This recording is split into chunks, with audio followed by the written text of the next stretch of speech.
Today, what we're going to do is we're going to start with just a little bit of an overview about the Department of Government at the University of Essex, and then I'm going to give a short taster talk on conflict.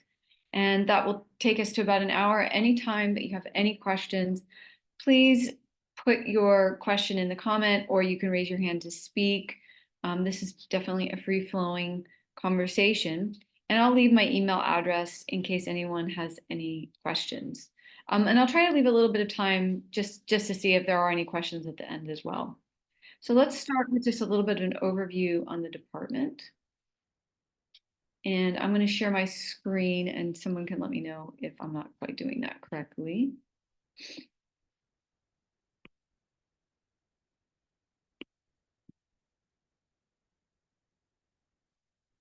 Okay, so 1 second.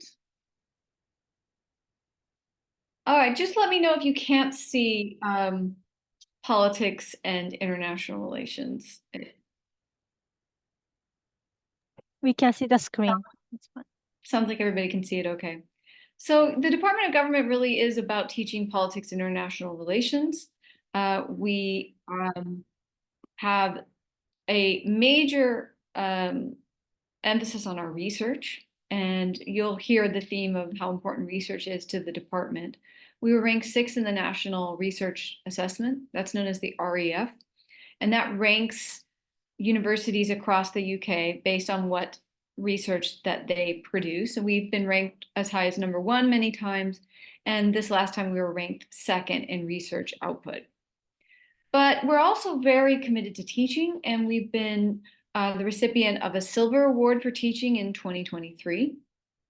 And in terms of our world rankings, the department is 9th in the QS World University Rankings and 16th in the Times Good University Guide in the UK for studying politics. We're also the only university or department, I should say, the only department with a Regis Professorship in Political Science. And that's one that was bestowed to us by the Queen. And we have an incredibly international staff. You may be able to tell, I'm not sure, that I'm not from the UK. I'm from California in the US. And we have staff from all over the world, including Japan, including Germany, the UK, of course, France, Bolivia, Mexico, you name it. So what are some of the things we study? Well, we study issues of war and peace.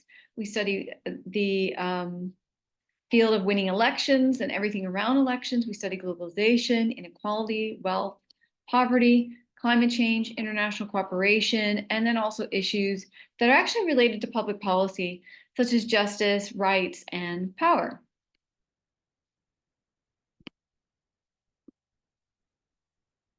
And these are some of our degrees. Our most popular degrees are international relations and politics.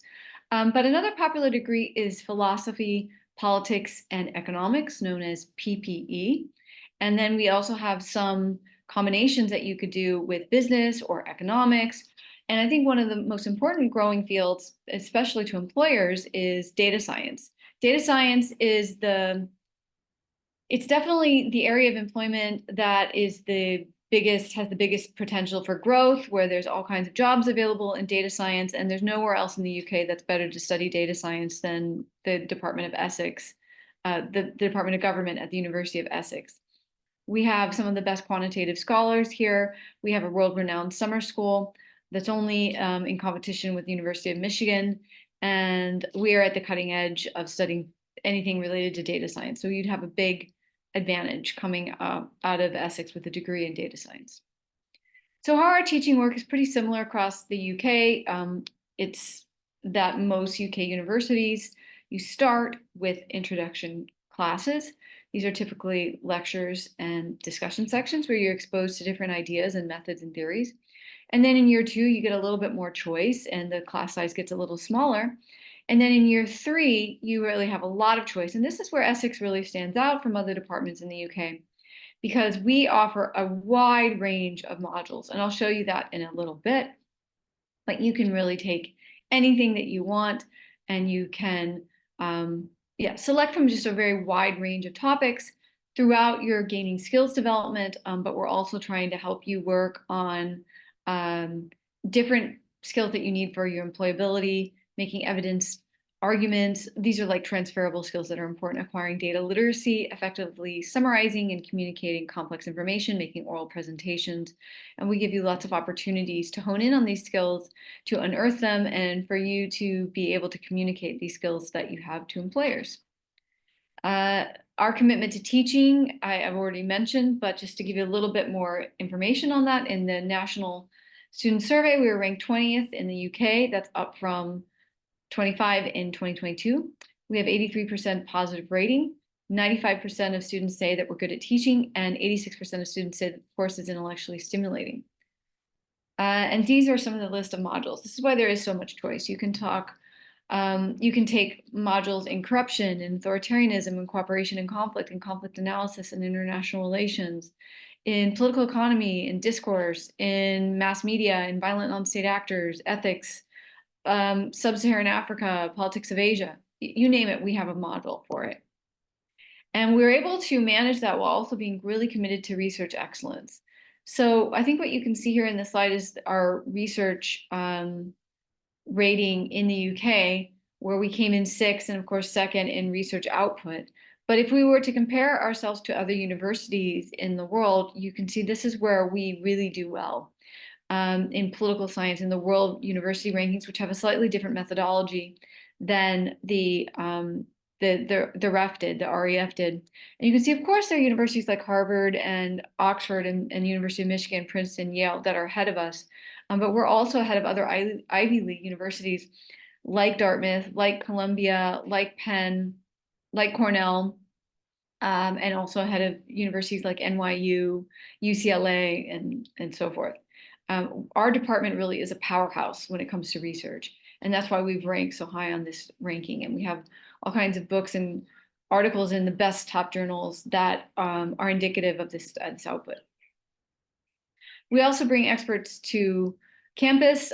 We are then sent to forums. We're advising to the UN, advising to the European Union External Action Service. We put together different forms of talks and forums, and we're very involved in media engagement. And we also like to work with students and ensure that they are involved in research, and that's why we call ourselves a research-led university. The government department in particular really wants to get students directly involved in doing research, either working with a supervisor or working on a supervisor's project, working with Essex County Council, working on a placement, or working on a portfolio project. And we give you a chance to present your own original research through our annual student conference, which is really the first of its type in the UK. And you could also gain money, earn money while working. You could work as a research fellow or work in the front-runner system. And this is all about actively preparing you for life after Essex. And one way we do so is through a placement year. That's 20% of the student fee. If you get a placement, you could get a placement really anywhere around the world, but it could be in the UK, it could be London, could be in Colchester. And that is something that, again, is very attractive to employers. And we have a whole team of people that are working to help you find a placement. We also have study abroad, which is 15% of the standard fee. And we're also a member of UFI, which is another thing that's kind of like study abroad. There is different courses that are really unique and interesting that are available to you. And you can study for 2 years at Essex and half a year at some European university and another half a year at another European university. And so that's really an exciting prospect that really Essex is one of the few UK universities that has this on offer. We also offer free language teaching, that's known as Language for All. And if you decide to carry on and keep studying at Essex, you get a loyalty discount for postgrad study. Here you can see all the different places where you could study abroad. Of course, we have loads of universities all over Europe, but also United States, parts of Asia, Australia, Latin America, and even parts of Sub-Saharan Africa. And as I mentioned, employability is really important to us. We're trying to focus on the skills that you need to be attractive to employers. We have a 3-year module that hopes to help you build these types of skills, hone in on job market skills that are necessary, meet alumni, work on your CV, work on your cover letters, go to employment fairs. And I think a lot of this ends up playing out a little bit later. So if you look at how we do a year and a half after you've graduated, and by the way, this is only for domestic students. Our international students actually do much better than our domestic students do. The domestic students have a 67% chance, or 67% are going to be in professional employment or in graduate work. However, one study by the Telegraph showed that in 5 years, that's when Essex students really shine. And it's all those skills that they learn, whether it be learning how to do quantitative work and data science and working with bigger data sets. 5 years out, we do better than Russell Group universities. Our students are more likely to earn a bigger salary than those at King's College, Birmingham, or Nottingham, some of the top universities in the UK. And so we have the 15th highest average graduate salary across the UK within 5 years. And we have students that go on to work at NGOs, working for the UN, working for sports media, working as an analyst, working in cybersecurity, working for the business, energy, and industry, working as a PhD student, working for UNESCO, you name it, working for the World Bank. And I think one of the best things about Essex is just how vibrant the campus is. There's just people from all over the world. Half the students are from the UK, the other half are from really everywhere. And we have close to 140 countries that are represented. And that makes for a really exciting atmosphere. The campus is energizing to be around. It's never boring. Everything is here. There's so many different cafes, restaurants, just places to eat. I wouldn't call them restaurants so much, but as just, diners and places where you can meet up with friends. And there's just hundreds of societies that you can join, whether it be a society from your own country or a society for people who love eating cheese or a society for people who love certain movies. There's a society for everything that you want, and you're going to meet lots of people, and you're going to have friendships that you'll take with you forever. And I think that's probably one of the best things about Essex. It's also the driest part of England. Here we are, we're right here. We're about an hour from London. You live in this little cove next to this really cute little village of Wivenhoe. But within an hour, you can be in London, which is much rainier, but it obviously has a lot to offer. And on campus, you got a lot of sunshine, and that was helpful for me coming from California. So that was a very, very quick overview of the department. I wanted to save a little bit more time to do the taster talk. And you can see this is my email address here. You can email me anytime, any questions you have. I'm happy to answer them. This is our website, our Facebook, Twitter, and any admissions questions you have, you can email ugad14@essex.ac.uk. But I'll also put in the chat my email address, and that way you can feel free to email me anytime. So I'm going to stop sharing, put my email address in the chat, and then we'll go on to the taster talk. And like I said, I'm doing this very informally. You're free to ask questions anytime. All right, so we're going to share now the slides on conflict. So let me get that up for you. And just let me know if you can't see it.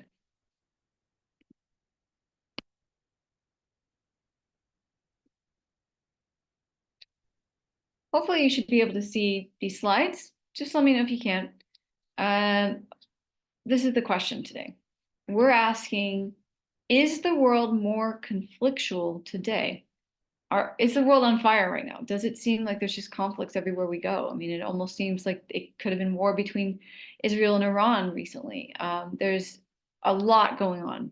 So we'll talk about how war has changed over time. There was this concept of new wars. What do we mean by new wars? And how might that differ with conflict in the 21st century? So if we look at the death toll of wars, there's nothing that really compares with World War II. If we're just looking at combatants, so not looking at the civilian death toll, you see that they have 21 million people who died in World War II just in combat, and about 7 million people in World War I. So here's just, this is not a total list of all the wars. This is just some of the wars that have happened from 1800 to 2011. And you can see World War II and World War I were by far the most impactful. And if we go in and include civilian death tolls, then you see World War I was really deadly. 20 million people died in World War I if you include civilians. Now, I pause here just to make a comparison. while 20 million people died during World War I, that actually doesn't compare to the amount of people that died in the 1918-1919 flu, with a death toll of around 50 million people. So while conflict does incur huge death tolls, there's nothing that is as deadly as infectious diseases, except for maybe non-communicative diseases like heart disease and cancer and stroke and so forth. So we have a lot of threats around the world, but the reason why conflict is so important is because conflict creates all kinds of other negative externalities. There's a lot of negative impact of conflict, whether it be that it displaces millions of people, that it makes people more likely to live in vulnerable situations, that it increases poverty levels, that it's bad for the environment, that it puts people in really tight living conditions and makes them more susceptible to the spread of disease. So because World War I was so costly, there was an attempt to build the League of Nations, which was supposed to be this international organization or intergovernmental organization that would end conflict. And it was the brainchild of US President Woodrow Wilson, but he wasn't able to get it passed through the Senate, and it was seen as a failure. Ultimately, the League of Nations was unable to prevent Italian aggression in Abyssinia, which we now know as Ethiopia, and it was unable to prevent German aggression in World War II. And so instead, it ended up being an organization that just collected statistics. Then, because World War II occurred and the League of Nations couldn't do anything about it, we had a tremendous death toll, the bulk of which people died in Russia. But you had a death toll of 75 million people when you include civilians. And that, of course, was, to many, the war to end all wars. And that would lead to the creation of important international institutions like the United Nations, which would be a little bit stronger version of the League of Nations and would have a Security Council that involved the major powers. In this case, the US, France, the UK, Russia, and China.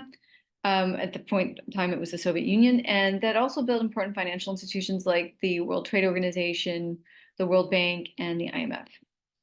Great power wars would end, but there would still be all these proxy wars that were fought all over Africa, Asia, and America. And the Cold War then would end. And there was a famous academic from Harvard named Francis Fukuyama, and he said that the Cold War signaled the end of history and the triumph of liberal democracy, the triumph of international free trade and interdependence, and it signaled the democratic peace.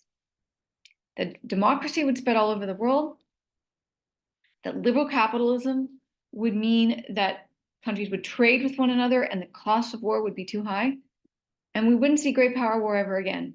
But that's not what happened. Instead, we still see that conflict is inevitable, and we have military expenditures of $2.3 trillion. So let's look a little bit more about the death toll. One of the things that's striking of this graphic is you can see how bad World War I and World War II are.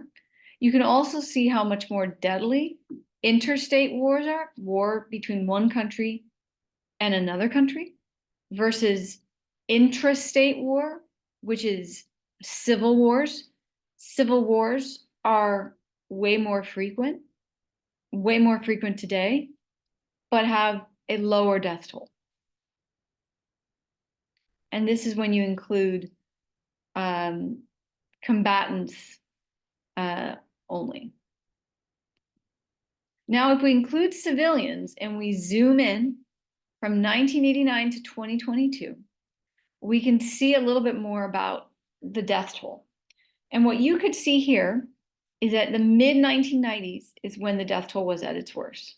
And we're not there yet with the war in Russia and Ukraine, sorry.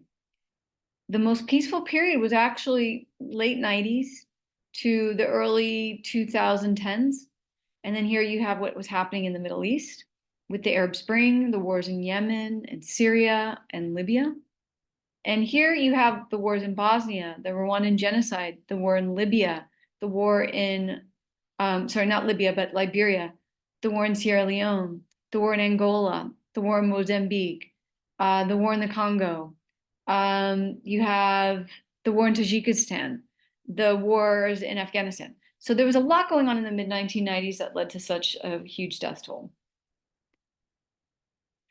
So that brings me to try to communicate or explain what's the difference between old wars, the early 1900s, World War II and before, and new wars. So the old wars were really concerned with consolidating borders, and it was about how do we secure the state from an external threat, and how do we use our modern defense to do so. So these battles took place between like a really professionalized army and another professionalized army that were more or less equal in power. And militaries were hierarchically organized instead of being like flat organizations where you have different cells that have different levels of autonomy. And so a hierarchical military today would be like Russia's military, whereas the Ukraine army is more flatter organized in that different units have a little bit more power, they have more autonomy, and they have more ability to make their own decisions. Operations were coordinated by several military branches, and the whole idea was that you hope to capture some sort of territory through military force. Now, these 20th century conflicts started to change a bit. They were more ideological about communism versus capitalism. They're about resources like oil, gas, timber, diamonds, other precious gemstones. And they were mostly civil wars with great powers supporting proxies. So civil wars, like I mentioned, were the norm. They were fought by actors that had regular troops, people in uniform, people who are well-trained, people who are adults, and irregular troops who weren't in uniform, who weren't that well-trained, who might have even been children or teenagers, and that had their own autonomy and weren't responding to central authority. And so the tactics changed as well to guerrilla warfare. And what we mean by guerrilla warfare is that you're using sabotage and terror and ambush and psychological warfare and assassination. And the weaker actor is able to take advantage of just being able to surprise the enemy and having a home field advantage, of really knowing the terrain.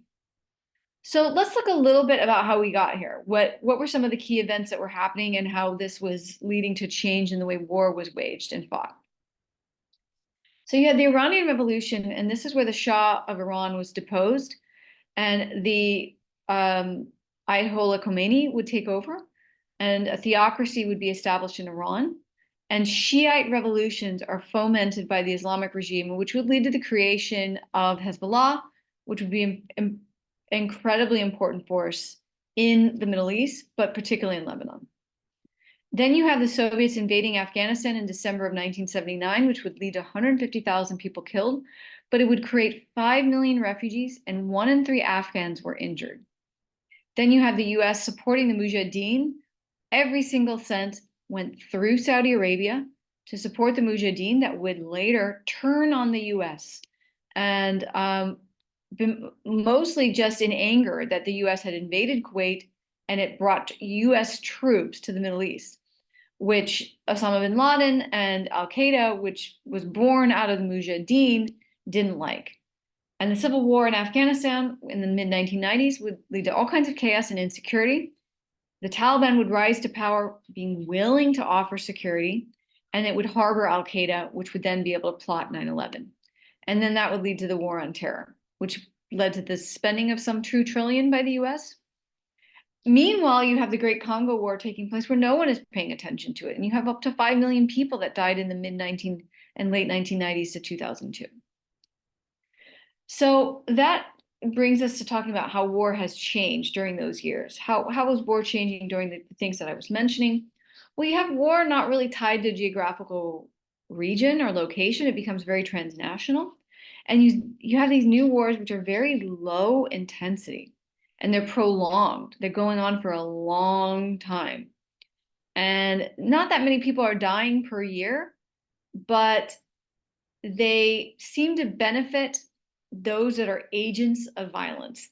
They're benefiting organized criminal groups, drug cartels, they're benefiting warlords, they're benefiting insurgencies, rebels, marauders, militias, death squads. All the people that are perpetrators of violence are benefiting from the insecurity provided by low-intensity wars. And these new wars are often go on for a very, very long time. And any war involving drugs will last on average 4 decades.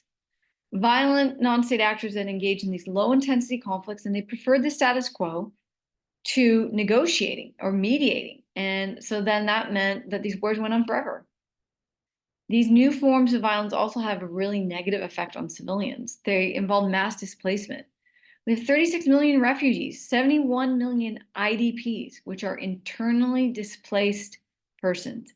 These are people that are forced to leave their homes and can't go back, but they haven't left their own country.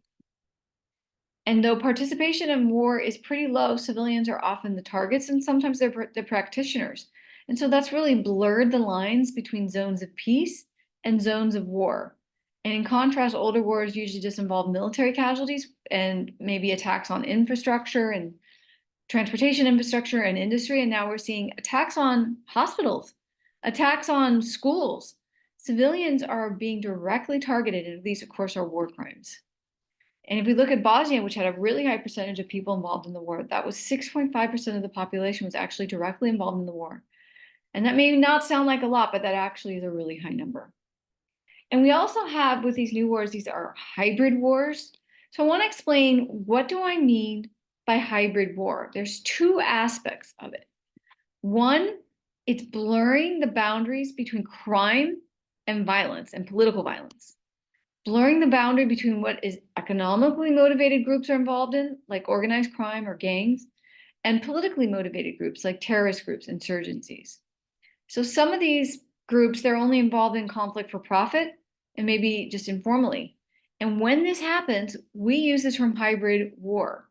So there's 2 aspects of it. It's an involvement of different types of groups, criminal actors and political actors, but it also means that you're using conventional forms of violence and non-conventional forms of violence. Now, by non-conventional forms of violence, I'm referring to acts of terrorism or car bombs or suicide bombing or assassination attempts. These are non-conventional forms of violence using natural sarin gas, some kind of gas or chemical biological weapon. This is non-conventional. And to give you an idea, the food for thought, let's compare 2 conflicts. The war in Yemen. The war in Yemen started in 2014. It was considered by the UN the greatest humanitarian catastrophe of the 21st century. There were 20 million people in need of humanitarian aid. Some 17 million people are facing acute starvation. People were dying of disease, starvation, malnourishment, you name it. It was a horrendous situation, a horrible tragedy. And you had 377,000 people that died in the conflict. More recently, since 2022, there's been sort of a stalemate, not necessarily a peace agreement, but there's been a pause in the fighting. But you had almost 400,000 people that died. Now let's turn to something that you may not think of it as a conflict. The war on drugs in Mexico. Is that a conflict? Well, we don't call it a conflict. It was the 2006 that President Calderon declared war on the drug cartels. This led to a lot of violence as big drug cartels were competing over turf. How many people died in the war on drugs in Mexico? Well, does it compare to the war in Yemen, one of the worst catastrophes of the 21st century? Yeah, it does. The war on drugs in Mexico has killed 400,000 people and counting. So we need to really change the way we think about war. It doesn't involve the traditional actors. It doesn't involve the military. It may involve these hybrid actors, these organized criminal groups. And this was definitely the case in the war on Libya, which you can see the picture here. The war in Libya involved the Islamic State in the Maghreb region, which was one of the most powerful branches of the Islamic State. It was focused primarily on establishing an Islamic State, so it had political motivations. But over time, as it lost its funding and was unable to fund itself, it got involved in the drug trade, in smuggling cigarettes, in human smuggling, in taxing. it became an economic actor. And today that's basically what it is. It's just an organized criminal group. And that's pretty much it. So the other aspect of new wars is that we have a proliferation of small arms that are used. Small arms are everywhere. Rifles, machine guns, hand grenades, short-range missiles, or rockets, landmines, as I mentioned. And these light weapons are just really easy to use. Anyone can pick them up. Anyone can use them. You don't need a lot of training. They're easy to transport. They're really accurate, and they're difficult to detect. And because they're so readily available, this has led to these longer, more protracted, low-intensity conflicts because there's a glut of weapons that are sold on the black market for very little money. In fact, in the war in Angola that went on for decades, the Kalashnikov, the AK-47, was cheaper than buying a chicken in Angola. There wasn't much food, but you could get an AK-47, and you could think about how that might affect a conflict. So these new conflicts are also taking advantage of technology in order to coordinate. You can communicate between violent groups. They can use a cell phone to detonate a bomb or to communicate a little bit better. And states are responding differently to violence. You have military police that are involved in crime. You have the police that's involved in peacekeeping. So a conflict that normally would involve a military response is getting a response from the special police forces, and pretty much vice versa. And this is blurring the role of the police and the military. So you see in the pacification campaign in Brazil to clear out the favelas and get it ready for the Olympics and so forth, they use the military. And you can see other places like in Haiti where they're thinking about using the Kenyan police force to establish some kind of stability and security in Haiti, which is facing incredible chaos at the moment. So let's look at war today. How is it different than war in the past, old wars? And how might it differ from what I talked about when I was talking about new wars? What are the differences here? Well, we see that we're reversing back in some ways. We have conflicts that are over territories and borders, but they're using hybrid forms of warfare. So this conflict over Ukraine, it's over borders, it's over territory. It's over this idea that Russia feels that part of Ukraine should be part of Russia. And Ukraine, of course, disagrees, that they think that this is their sovereign country. So it is over borders, but we're seeing hybrid forms of warfare, both in the actors involved and the tactics. You had the Wagner Group. That's a violent non-state actor. That's not the regular military. That's some sort of paramilitary or private security company that's being used by the Russians or on behalf of the Russians. That, of course, fell apart after Prigozhin fell, at least in the Ukrainian case. But they use different tactics. They use terror tactics. They go after schools and use drones on hospitals, maybe even engage in assassination. And so before we kind of wrap up here, let's just look at some of these key events that got us to this place where we have these new wars, these new hybrid forms of war. You've got the US invasion of Iraq. This is really an important event that we can't underestimate. The US invades Iraq in 2003. This is an invasion of sovereignty. This was in response to 9/11, but it's an invasion of sovereignty, and no country did anything about it. Just let the US get away with it. That leads to an explosion of violent non-state actors all over the world, but particularly in the Middle East, including Al-Qaeda, which was recruiting a lot, Al-Qaeda in Iraq, which was recruiting a lot from the Ba'ath Party and people that were from Saddam's military. And then, of course, Al-Qaeda in Iraq would eventually become the Islamic State.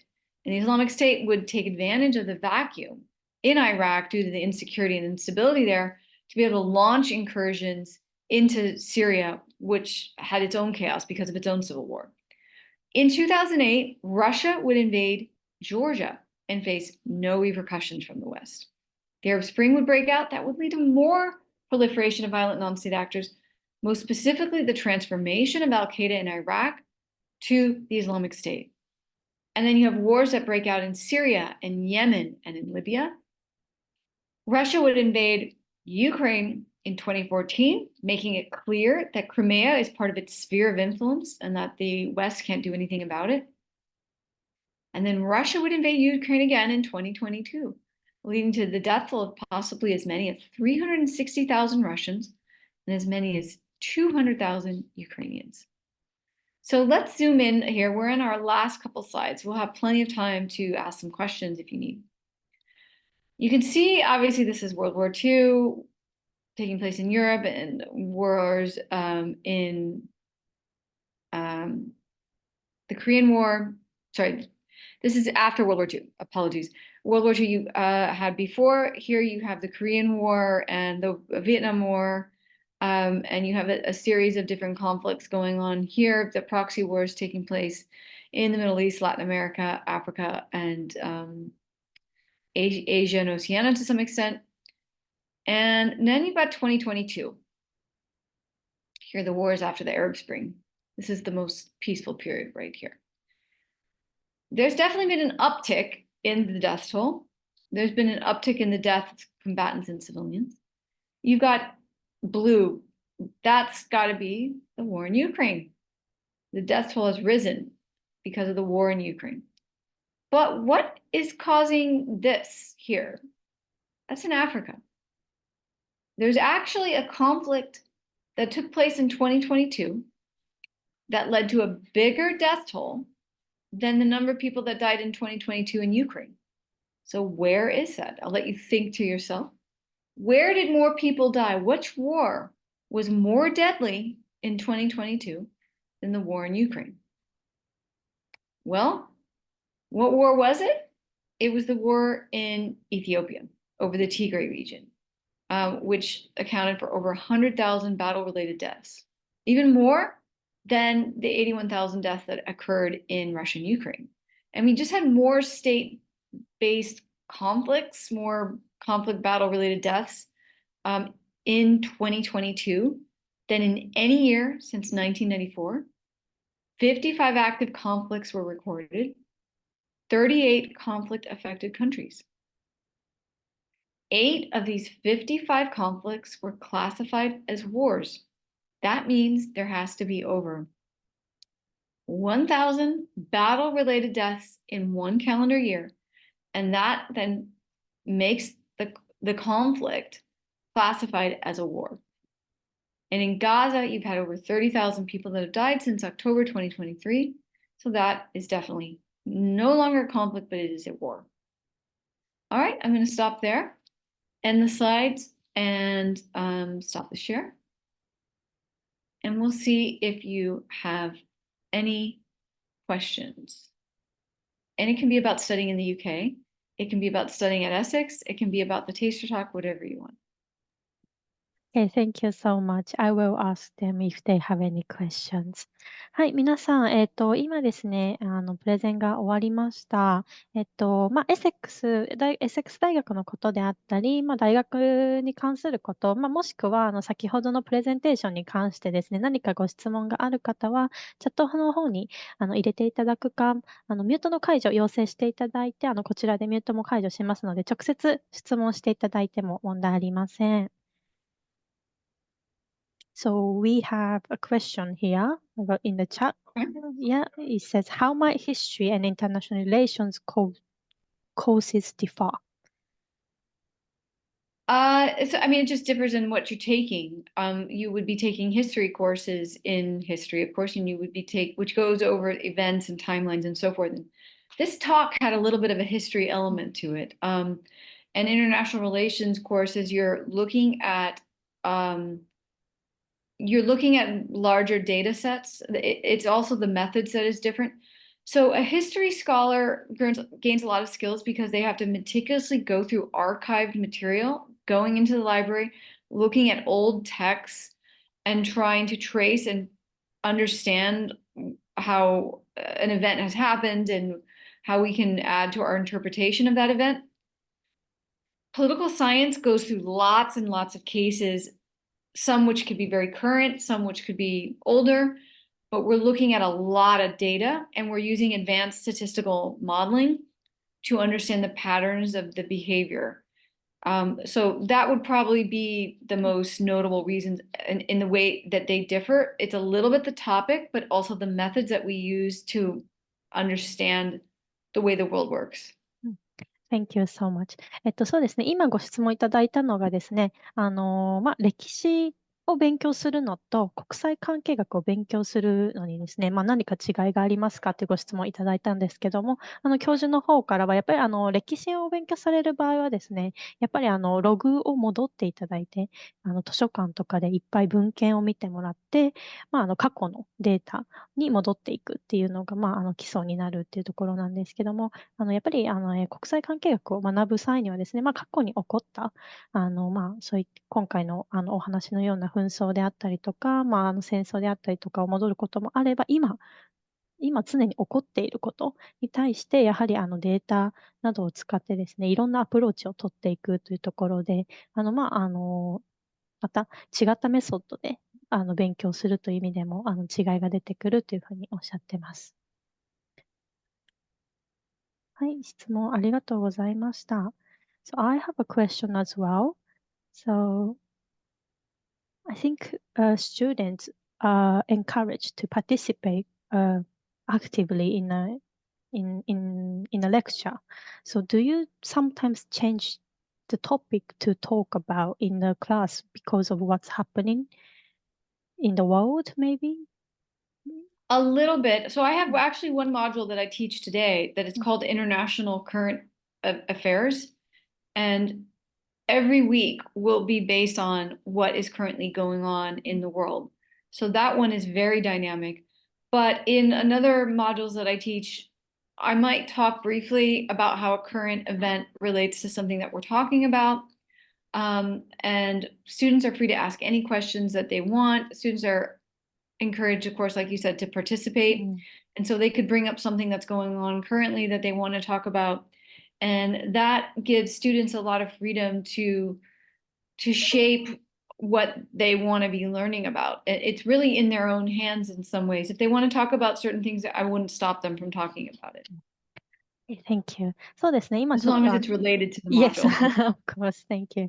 そうですね、今ちょっとご質問をさせて私の方からご質問させていただいたんですけども、授業の中でやはりディスカッションとかがよく行われるので、そういったところにですね、どんどん積極的に参加していくことが大事かなというふうに思います。で、モジュールも設定はされているんですけども、やっぱりこういった内容を学ぶときにですね、実際に今世界で起こっていること、何か次の日に新しいことが起こったら、その都度それに対して、みんなでディスカッションする時間とかも、あるということですね。はい。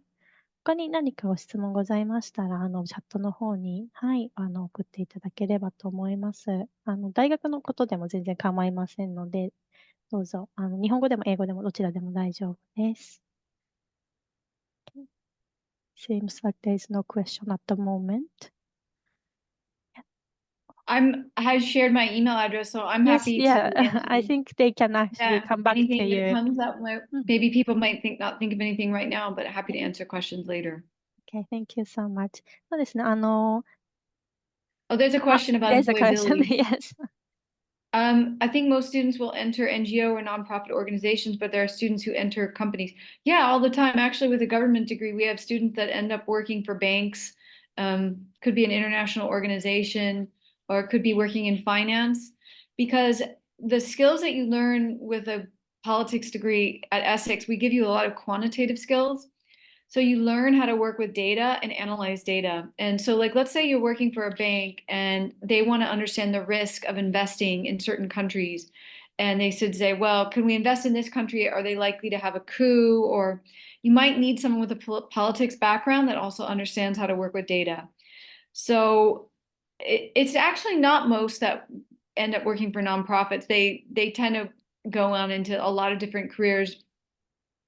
Anything that works with data and where you might need to have some understanding of the way government works or policy works is a job that you could do.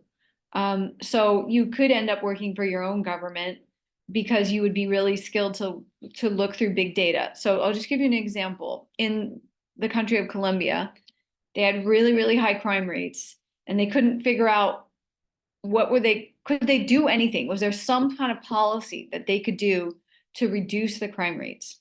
They hired data scientists with a political science background to go through all the data, and they found out that most of the crime was taking place after midnight and on payday when people receive their salaries. And by closing bars and clubs at midnight so that people couldn't keep drinking and then engaging in bad activities, they drastically reduced the crime rate. And that's an example of something where a political scientist can be really, really helpful. So there's all kinds of jobs that are available. If you put your mind to it and gain the skills that are needed, that would make you attractive to employers.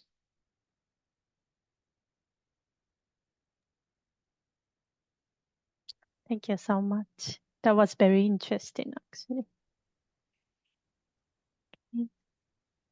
Thank you.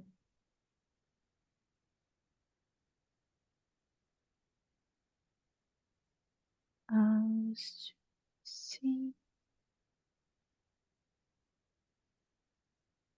Someone wants to talk, so Yeah, I have a question. Go ahead. Actually, I'm a university student in international relationship in Japan, and my major is cybersecurity or information warfare. So I want to ask about, does the Essex University focus on the major or the cybersecurity based on international relationships or information warfare? Yeah, so we have people that are really strong in international relations just in general. International relations and conflict is probably our strongest area now. We have some world-renowned scholars.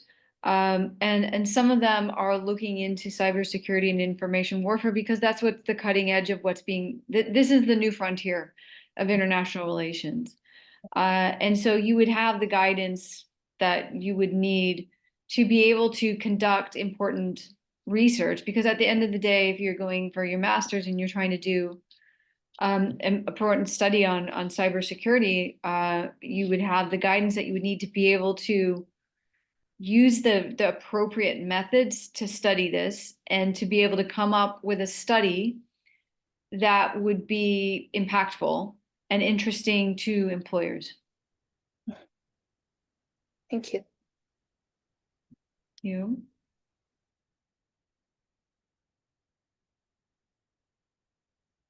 Anyone else?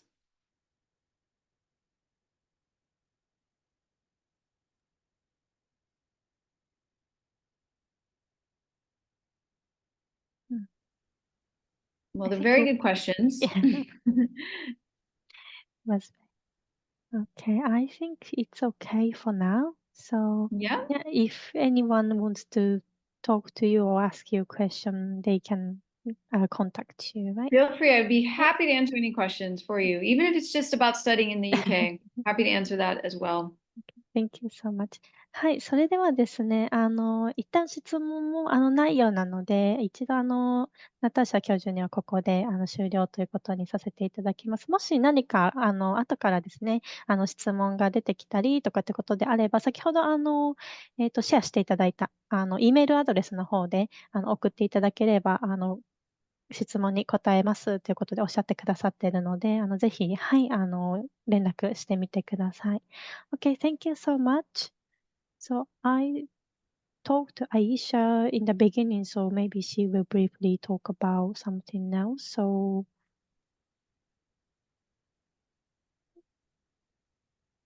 Aisha, do you have anything to add? No, I actually don't have anything else to add, but I just want to let everyone know that if you have, I'm pretty sure for now probably you might not have any questions, but as mentioned, Professor Natasha's email is already in the chat box. I'm going to leave my email as well if you would like to speak to me. We will also be having a virtual session next month, but I will be sharing more information about this session with SIUK. So please feel free to contact them if you're interested to find out more about Essex. Thank you so much for attending the session today. Thank you, Natasha. Thanks, everyone. You were a really nice audience, so I really appreciate it. Thank you so much. Okay, thank you so much. Bye, everyone. Bye-bye. はい、それでは皆さん、本日のウェビナー、ここで終了とさせていただきます。このアイシャさんですね、エセックスのアドミッションの方を担当されてますので、もし何か大学の進学に関してですね、ご質問がある方は、今チャットの方でシェアいただいた、SE アジアのessex.ac.uk の方にですね、ご連絡いただければと思います。来月またエセックス大学でウェビナーが予定していますということでしたので、そちらも参加していただければ良いかと思います。本日は皆様ご参加いただきましてありがとうございました。もしですね、弊社の方にも何かご質問がある方はですね、お気軽にご連絡いただければと思います。本日はありがとうございました。それでは本日こちらにて終了させていただきますので、よろしくお願いいたします。